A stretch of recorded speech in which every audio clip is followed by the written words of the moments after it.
Hello everyone, welcome back to another episode of our Continental Podcast. Today we have a special guest with us here, Matias Bueno and Ethan, and it's me, Momin. Singpak will be joining us in a bit. So let's just start with the game that we played last night. The first game of the night that was Czechia versus South Africa. So what do you think, Matthias? How did the game go? Well, I think that both teams were obviously looking for a win after they failed to come up with one against Mexico and South Korea, respectively. And I know that Czechia are a bit of a tough team. They might not be the best on paper and they might not have the highest expectations, but they're definitely one that hangs around quite a lot against much stronger opponents. And when they scored first, I was thinking that they were going to try to execute their classic bus park by making sure that they clamped on defense. But South Africa were able to equalize. And I don't think that it's a surprise this game ended in a draw. And of course, the last group game for both of these teams is going to be very telling since those teams will need a win in order to give themselves a really strong chance to progress. I don't know that either of them will have a strong chance to win in their last games. And so I think both teams probably left a bit frustrated since I think they were each looking for a win to ensure that their last game wasn't going to force them to get 3 points. But here we are. I mean, South Africa are back at the World Cup for the first time since '98. Czech Republic haven't been since 2006. So, South Africa were in the World Cup in 2010. They hosted. oh yeah, sorry, pardon me. Yeah. So yeah, sorry. South Africa had been in 2010, but like sorry. What I'm saying about South Africa is that they've been a handful of times since '94. So I think they don't have a lot of experience historically, and when they played in 2010, of course, they scored the legendary opening goal, but since then haven't really found a ton of success minus a big win against France in that tournament that knocked them out. So will either of those teams get a win in their last group game? It's not going to be easy. South Africa playing versus South Korea. I mean, South Korea obviously, weren't able to get a win against Mexico last night, but I think it was a bit of an underachievement for them because Mexico's keeper made a great save and they had a lot more attacks throughout the game than Mexico. I'll keep Yeah. mine brief real quick. I thought Czechia blew it, and I did not think that was a penalty. I thought his arm was in a natural position and it hit his arm. But South Africa and Czechia are both still alive. Czechia will probably go through now they have 4 points, but South Africa needs to win. Yeah, Well, so I don't really think. you said wait, Czechia has 4 points? Yeah, because oh no, 1 point. Sorry. Yeah. Yeah, one point. Yeah, I was gonna say that too. Since I was quite disappointed by Czechia because when they scored first in the opening minutes, I thought they were gonna go for more, but unfortunately, they just decided to park the bus, which basically just allowed South Africa to keep their keep on the pressure, and at the end they just kept coming. Although I was expecting them to at least score 2 or 3 goals, Czechia. Then they would park the bus, but I think parking the bus after a single goal is very. I don't really think it's a good option to do so. But yeah, they parked the bus and then they paid for it at the end. So yeah, with the draw, both the teams are definitely alive, but both the fixtures are with the toughest teams of the group. Czechia face Mexico and South Africa face South Korea. So yeah, it will definitely be a big test for both of them, and yeah, we're really excited to see who moves in the group. So yeah, with that, let's move to the Switzerland and Bosnia game. So Matthias, what do you think of the Bosnia game? Well, it was 1-0 for Switzerland most of the time, and I was thinking that Bosnia are a pretty tough team defensively, so it wasn't surprising that it was very low scoring. And then within minutes, the score exploded, and Switzerland put in a few goals. Bosnia were able to eventually pull in back, but then Switzerland put the cherry on top to win 4-1 in the end. And I think that it's not necessarily over completely for Bosnia because they still have a game against Qatar, which they could definitely win. And I think if they do, then they're able to keep their chances alive to definitely advance to the next round. Of course, being third now doesn't guarantee a place in the round of 32. However, I think they're really going to want to come back strong, since letting in so many goals in such a short span of time at the end of the game is a bit of a spirit breaker. And for Switzerland, I think it was definitely a testimony to their resilience, because they weren't able to really break through in the first game against Qatar. And now that we see what the scoreline was like between Canada and Qatar, it might have looked even worse for Switzerland than we were initially thinking, because Qatar is that team that at the World Cup we know have not performed super well, but in other tournaments they give an impression that they're a lot stronger than they actually are. And so I think people are maybe questioning if Qatar were maybe a sleeper team after they tied Switzerland, but now we can maybe see that Switzerland really just didn't have a great day, and they were able to show what they can do in full effect versus Bosnia. I mostly agree. Yeah. Also, the only thing I would add is I would have the Manzambi, who scored the 2 goals. I would have him take the penalties and complete his hat trick. But I thought Switzerland showed they were also. I thought Switzerland showed they were a level above Bosnia. Yeah, for sure. The game basically, the first half was Bosnia defended quite well, and even in the second half, up till the 70th minute. And I have to talk about the subs actually making impact here. Vargas and the other player, Manzambi, the way the time they just subbed in, like they immediately made it, scored the goals. So yeah, the subs were definitely great for them, and they did give uh, Switzerland what they needed, and it's definitely a big, um, yeah, it will definitely be a big. It's gonna hurt them in the defense. So yeah, yeah, Bosnia definitely has to win their last game in hopes to make their qualification. Uh, Even if not the second place, to be the third place guaranteed. So yeah, with that, let's move on to the third game of the night, which was Canada and Qatar. So Matthias, start. Yeah, well, what can I say? I mean, Canada's never had a win in World Cup history until their game versus Qatar, and um, I thought they could win. Seeing them lead early was encouraging, and then the way that they poured it on afterwards was really satisfying, because Canada, I think, is a team that has been in need of a statement win like this for a long time, considering before this game, scoring goals at the World Cup was an achievement. And not only did they score last night, they scored 6 and crushed Qatar, who went down to 9 men early in the second half. So people could argue that it's the biggest win in Canada's national team history. Mind you, they have won domestic trophies twice in 1985, which helped them qualify for the World Cup. In 86, their first appearance. And then in 2000, they won the Gold Cup. But those wins maybe don't carry as much weight in retrospect of winning 6-0 at the World Cup on home soil for the first time ever, since this now shows Canadians that the team is here to play. And I'm really Golden happy. generation. Pardon? I said it's a golden generation. Yeah, it's they've never had a true golden generation before, I don't think, considering that the wins they had in the Gold Cup previously were not really prominent in the mind of Canadian fans who didn't watch it or know about it. So definitely a massive, massive win for Canada. I want to speak real quick about Jonathan David. I knew about him since 2020 when he first joined Lille, and he helped Lille beat PSG to the Ligue 1 title, which was a big shock. I always thought he was good then, and I still think he's good. He struggled at Juventus this season, but he showed he was cynical in the Qatar game. Qatar was so bad. I mean, so bad. And also, real quick, I want to say get well soon, um, Kona, Kone, because he broke his tibia and fibula, and it was a horrible injury.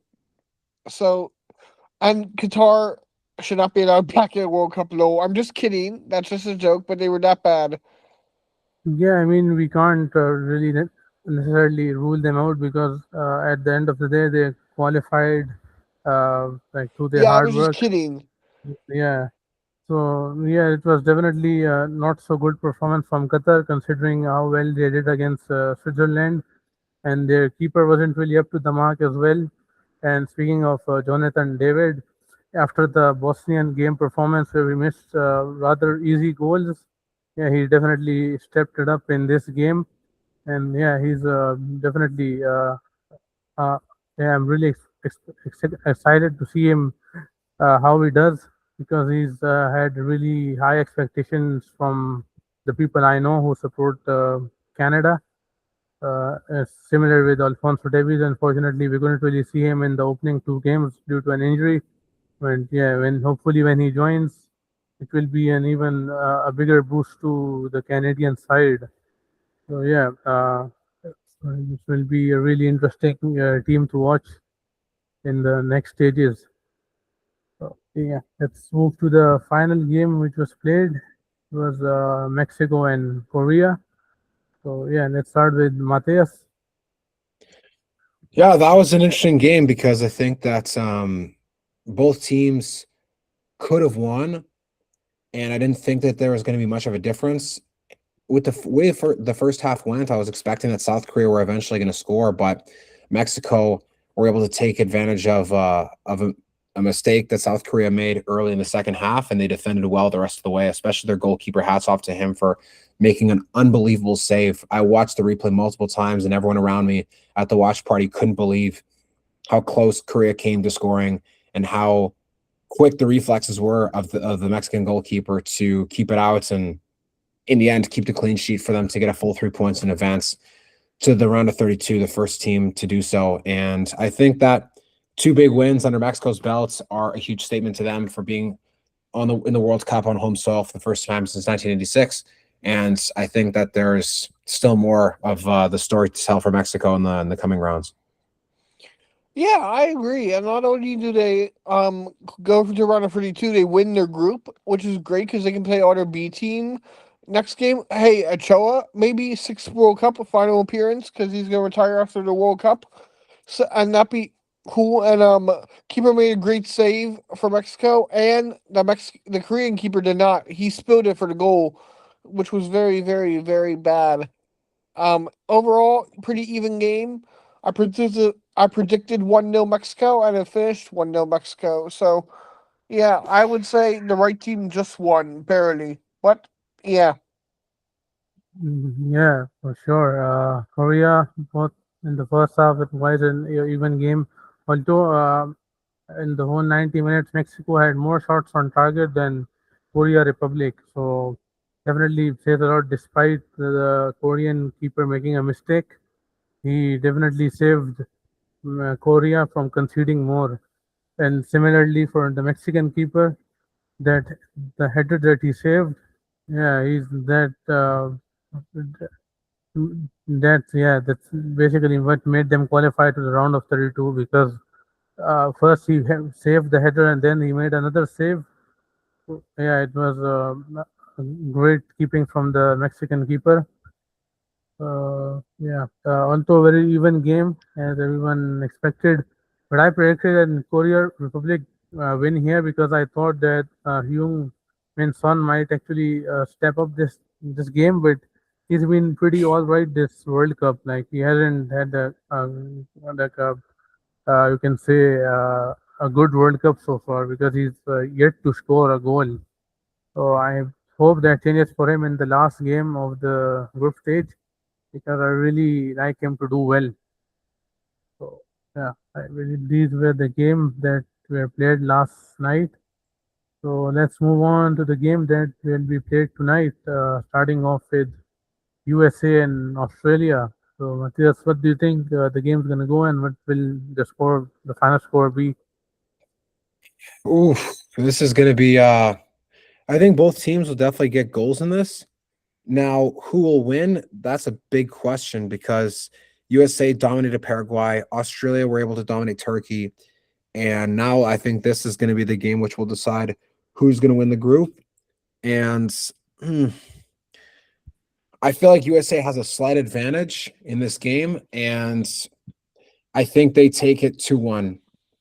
Australia could win, but of course, I think America's has really shown up on the big stage in the first game, and I think that they can carry that confidence here against Australia. I am go. I am American, but I'm going 2-1 Australia. Two reasons. We're missing Christian. Well, Christian Pulisic's a doubt, and yes, we played good against Paraguay, but Paraguay is the worst team in this group, and also Australia likes to grind and play on a counterattack. Where this generation U.S. team wants to outplay you, and that was go right into Australia's hands. So I think Australia just nick it 2-1. And also, I don't like Tim Ream in defense. I mean, no disrespect to Tim Ream. I just think Australia is quick, and Tim Ream's not as quick anymore. Yeah, the USA versus Australia, definitely a big game, very interesting game. Both the teams made a dominating win in their first games. Australia, although really solid at the back against a top team like Turkey. So yeah, it will definitely be really interesting to see how this game ends. But what I think is that USA against Paraguay, their defense was a bit shaky. And Australia, with the players they have, Aaron Kunda and their striker, they both are really quick, and Australia is like very quick on counter attacks. So, and Australia's defense was like a lot more solid than I would say USA against Paraguay, because they did concede from the other team. So yeah, there will definitely be a great game to watch. But I think Australia wins it uh, 2-1 as well. Yeah, Australia gonna just maybe get a last minute winner, because both the teams obviously gonna try and try and win the group. So yeah, it will be a really interesting one to watch. So let's move on to the second game. It will be Scotland versus Morocco. So, what do you think, Matthias? Oh, that's a really good one, because I think that Morocco are a strong team, and they were AFCON finalists now, so they're they're coming into their own. They've established themselves as one of the best teams in Africa since the 2022 World Cup. So I think Morocco is going to take it. I think they take it 3-1. I Yeah, think Morocco definitely takes it. Scotland struggled against Haiti, and also Morocco, according to the courts, and are AFCON champions. But I don't know who to believe on that and stuff. I still think Senegal kind of won it, but that's on point right now. But I think I don't like Scotland's defense that much. I think it's gonna be 3-0 Morocco. yeah. Considering Morocco, they gave a tough time to such a like five times champions like Brazil, and yeah, they kept them on their toes. Like the moment the game started, they put immediate pressure on Brazil. So, and Scotland, on the other hand, they kind of struggle against a team like Haiti. So, with the quality Morocco has, although Scotland is not to be underestimated considering the support they have, because if you look at right now the I do social love their media, supporters. yeah, if you look at social media, the bagpiper army is basically flooded Boston completely. Every video you see on social media regarding Boston, you're always a Scotland supporter in one of those videos. So I believe, although Scotland is not to be underestimated, but Morocco has way too much quality to lose this game. So I think Morocco takes it uh, 4-1. And they're gonna score a lot in this game. So yeah, moving on to the third game, being Brazil versus Haiti. So yeah, let's start, Matthias. Well, in my lifetime, this is easily the worst Brazil team that they've ever fielded, unfortunately. And also one of the worst Brazils fielded for even probably in my parents' lifetime as well, actually. Um, I don't think that it was a matter of Morocco playing super well. I think it was a matter more of like Brazil not really being that good and people thinking Morocco were putting them, keeping them on their toes. If anything, I think Brazil's lucky that they escaped with a point. And Yes, they are very lucky. um, I think Brazil can still win this game, but I don't know that they're going to win in emphatic fashion that will ease the fans' worries. I think Brazil wins 2-0 max. I wouldn't even be surprised if Brazil only won by 1 goal because the pressure is on them now to win this game. And yes, maybe the matchups get easier, quote unquote, but considering just how not good this team is, I don't have a lot of confidence in how they're going to do, honestly. I think they'll still win, but if they didn't, then I don't even know what to say. So Well, I'm gonna piggyback off that. Yes, this is the worst Brazil team I've seen in my lifetime. I still expect them to win comfortably. If they didn't, I'd be shocked. I'm going 4-0 Brazil because I just think they have too much. Even though it's a bad team, I still think they have too much talent, and I just don't think Haiti is that good. I mean, Haiti's more Scotland's level than Brazil's level, and Brazil being bad is still, you know, okay. Enough to get past Haiti, I think. Does that make any sense? If not, I still think Brazil is good enough to get past Haiti. Yeah, very interesting take. So Singpak, you joined us late. So what do you think? Who's gonna win the Brazil versus Haiti game? Yeah, so in my opinion, I think that people are kind of writing off Brazil a lot because of the fact that they did kind of poor against Morocco. But then again, you do have to remember Morocco is actually a really strong team. So I do They think are. it should be a win game. I do think Brazil should win. Even though Haiti, they did look in the game surprisingly. I mean, I was kind of backing them to do bad, but yeah, so I don't think Brazil will win by much, but I'm going for a 2-1 win for Brazil.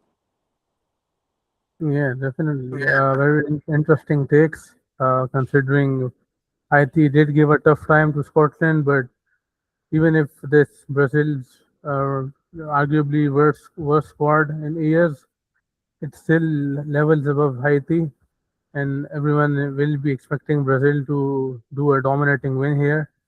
So I'm gonna say maybe Haiti, but as you know, as the small teams have done really well in this World Cup, like Cape Verde has held off Spain and Congo held off Portugal. So, like, I won't be surprised if it's a draw, but I think Brazil takes it 2-1 as well. So, yeah, let's move to the Turkey and Paraguay game. So, yeah, start with Matias. I think Turkey wins. Turkey is a weird team because they do well in qualifying. They have crazy fan culture. They have some talented players, but for some reason, when it comes to the biggest stage, they can't put it all together. But I think against Paraguay, I think they'll win. I don't think it'll be a big blowout or anything. Maybe 2-1. But I think Turkey is definitely the team that has the edge here. Yeah. So, Singpak. Yeah, I would kind of agree in the same thing. I mean, Turkey, again, even though in the Australia game they did have like a lot of shots and stuff, I think it was just more of the Australia defense being better in the sense that I do think Turkey were struggling the whole game, but I do think for this game they'll bounce back. I mean, we have seen that Paraguay wasn't like, I mean, the defense of Paraguay was quite weak against USA, so I think this will be finally a game where Turkey wins, and it is a must win for them. So yeah, I'm backing a 1-0 win for Turkey.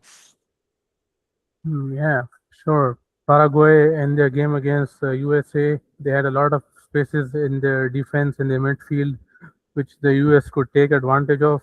And if these things don't change in the Turkey game, yeah, I think they're gonna suffer a very heavy defeat because this is a must-game win for Turkey. And yeah, they're gonna go all out. And I believe they should start Kenan Yildiz in this game because even in the last game he really made an impact, but the Australian defense was too good to let anyone pass through. So yeah, after all, I think Turkey obviously should not be completely ignored. So I think if things don't change for Paraguay from the previous game, Turkey is gonna win like 4-0 or something. It will be yeah. So I'm definitely backing Turkey here because this is a must win game for them, and I really hope they do go through because with all the talent they have, it would be a shame really if they got knocked out in the group stages. So it will be really interesting to watch, anyways. So yeah, moving on to the perhaps the most interesting game, uh, Holland versus Sweden. So Matthias, what do you think? Oh, it's going to be a really, really tough game because both teams, I think, I don't know. I think Sweden, like, they performed really well against Turkey, and a lot of people still complain and say they shouldn't have qualified for the World Cup, but here they are now, like, and I think the Netherlands will win, but I think it's going to be a really close game. I could see it being a 3-2 or a 2-1. So I'll take Netherlands in this one. Interesting. Think back. Yeah, right. So, Momin, you wanna give your opinions? Okay, so as we saw, Sweden in the first game, which was obviously against Tunisia, which is on paper the worst team perhaps in the group, and they did a dominating win against them. Considering the Swedish attack, they have some really world-class players up front. Ilanga, Isak, Gyökeres, Ayari really made a great performance. Yeah, so and on the other side, Holland.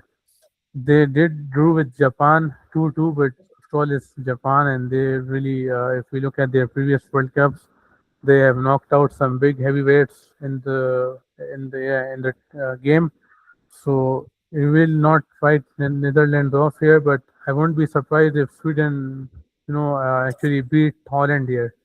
Um, Holland obviously got a really solid back line, but despite being that, they still conceded two against Japan. So yeah, I think it will be a high scoring game, but Holland takes it 3-2. Yeah, that's what I think of the game. What do you think? Yeah, right. So I'm actually gonna make a bold prediction here. I'm actually gonna say a 2-2 draw between both of the teams. So, like Matthias have said, I do think it's gonna be a quite close game. And for the previous Netherlands game, I think they kind of fumbled it because of the substitutions Coleman made at the end and the shift to a back five system, which kind of costed them. But yeah, I mean, we have seen like how the lethal attack for Sweden can be. But like I said, again, the problem is I do think the Netherlands do kind of like crumble in some aspects. So that's why I can see it being a draw. But anyways, I think it will be a very exciting game for sure. Yeah, it for sure has the potential of being the most entertaining of the four, or the five actually, five games being played tomorrow. So yeah, it will really be interesting to see. Because since it's the second games of each group, is the decisive stage perhaps because there is no point of from here. If you lose, you could be very well be knocked out, and if you win, you're probably 70% confirmed to the next round. So this is the stage where every team really gives it their best to make it to the next stage. So yeah, really interesting five games. So yeah, I believe with that we have to end this episode for now. Can I say And something? yeah, sure. Yeah, so I just want to thank Matthias for coming here. I mean, yeah, I mean, we are going up for real. I mean, Matthias, thanks for making time to come on our podcast. It really means a lot. We just kind of started it off as a fun side project, just for fun. I think we are kind of making big steps already. Oh, thanks, man. No, I appreciate you guys inviting me on. It's definitely a lot of fun to chat about Yeah, watching. sure. And I don't really want to waste your time, but so I just want to ask you the one question though. So, I mean, you joined our podcast today. You've seen how it works. Is there like any improvement you kind of want to see from us? Like in the sense like maybe like me and Momin kind of have talked about this because we two are mostly the ones always in the podcast. I think like maybe right now we are way too formal in the sense like podcasts are sometimes more like there's like more banter in between or something. Is there like any improvement you want to see from us? It depends on what you want to do because, like, I've done more formal podcasts myself. You can do banter. I think now, like, having video clips is definitely good if you want people to engage on social media, because if it's just audio only, then, like, it's kind of hard for people to see and visually conceptualize what's going on unless you only want to share it with people in Pakistan. But that's just my opinion. I always wanted to do stuff that had video from the beginning, because otherwise, like, how will it be shared more widely? But it's okay if I mean, it depends. If you don't want to do that, that's okay. I don't think it's a bad thing. Just that's my only thought. So Yeah, true, true. Thank you for your opinion. Because we were talking about it, because it was the same reason. I mean, you have said it. I mean, clips are the reason why like people gain traction a lot today, and for that you kind of have to like produce an exciting moment and something. Yeah. So yeah, thank you for your opinion. yeah, of course, man. You're welcome. Yeah, of course, thank you for Matthias for joining us in this podcast. Yeah, so like, comment, share, and subscribe, and we'll see you in the next one. And yeah, goodbye for now. I catch you on the next one, and thank you again, Matias, for joining our podcast today.